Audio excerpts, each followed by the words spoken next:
Hello friend, I am Dr. Deepa Chaturvedi.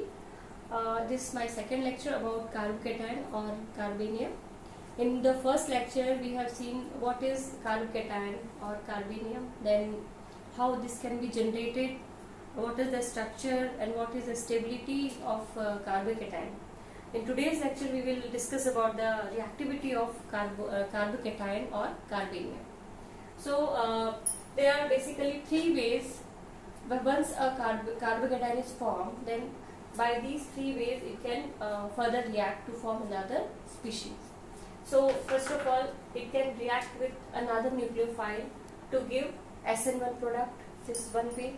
Another way is it can lose a proton to give elimination product, or it can rearrange to form another more stable carbocation. So there are three ways through which it can undergo for further to give further product. Now these three reactions are, there is another way, like it can react back with the leaving group to give the neutral species. This is also one possibility, but that is not useful for us. So we will discuss about these three. So this has been shown by this diagram, like this is a carbocation, and this first way, like it can capture a nucleophile. Suppose H2O is a nucleophile, then it will attach with CH2, so it will attain plus charge, and then it will further convert into the neutral species. Then another way is deprotonation. It can lose from the adjacent carbon, it can lose one proton and it can form unsaturated product. And another way is rearrangement, through which it can convert into more stable carbocation. So these are three ways through which it can react. Now the first way, where it takes part in SN1 reaction and gives the SN1 product. So here this is a carbocation, this is a nucleophile, and they will become a stable molecule. So this one example of this kind of reaction, like we have alkene. This will react with proton to give this carbocation.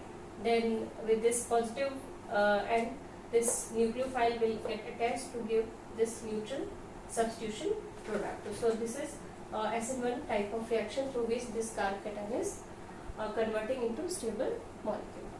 Now next way is it can lose a proton to give elimination product. So you'll see that how it happens. So this is a carbocation. So it will take this ZH. Suppose it is any of the element, it can be C and anything. So this bond will break and the electron of this bond will be taken here to form a pi bond, and this will eliminate as a proton. So there will be double bond. Like this unsaturated alkene is formed by elimination reaction. So this is one example of this reaction, like if we have this kind of carbocation MECH2. This is primary carbocation. So here from the adjacent carbon, this CH, the electrons of the CH bond will shift on this CC bond.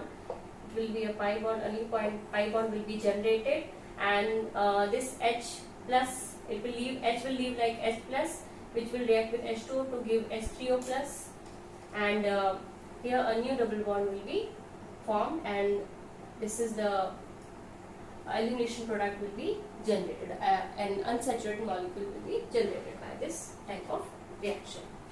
Now the third reaction through which rearrangement reaction takes place, that we will discuss now. So the rearrangement of carbocation happens to form more stable species of carbocation. So the rearrangement, the third category of reaction, which is rearrangement.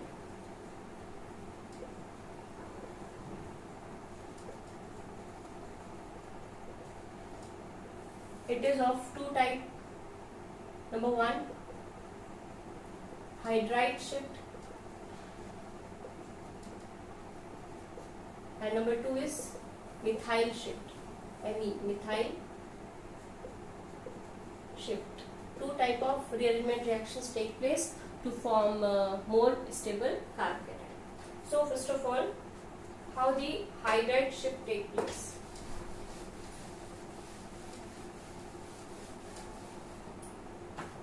So in this kind of reaction, Suppose we have this primary carb cation.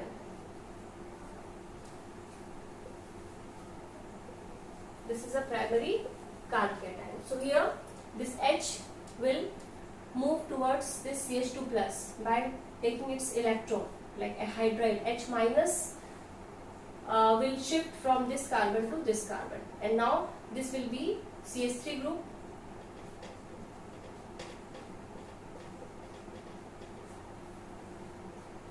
This CH2 plus will become, now after taking H minus, it will become CH3, and since the electrons, this sigma bond electrons are taken by the hydrogen, so there will be a new plus charge. So this is a primary carb cation and this is a secondary carb cation. So this is one kind of rearrangement through hydride shift to form a more stable carb cation, since we know secondary is more stable. Second type of rearrangement is methyl shift. Here complete methyl group shifts. Suppose we have same species. This is a this is not a secondary, this is a tertiary carb cation. There is 3 carbon attached to the carbon bearing the positive charge. So now suppose in this case, in case of methyl shift, complete methyl group will shift towards a positive charge containing carbon, and we will get here CH3, H and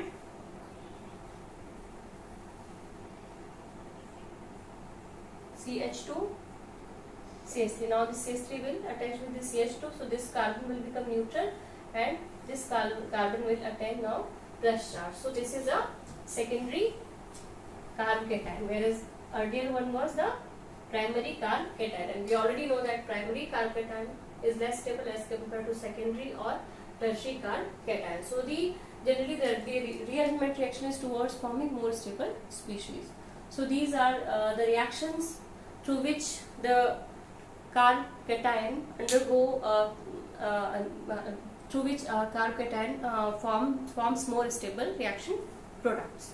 So this all about the carb cation or carbanion intermediate, which forms during the heterolytic bond, which is formed by the heterolytic bond cleavage. Thank you. Bye.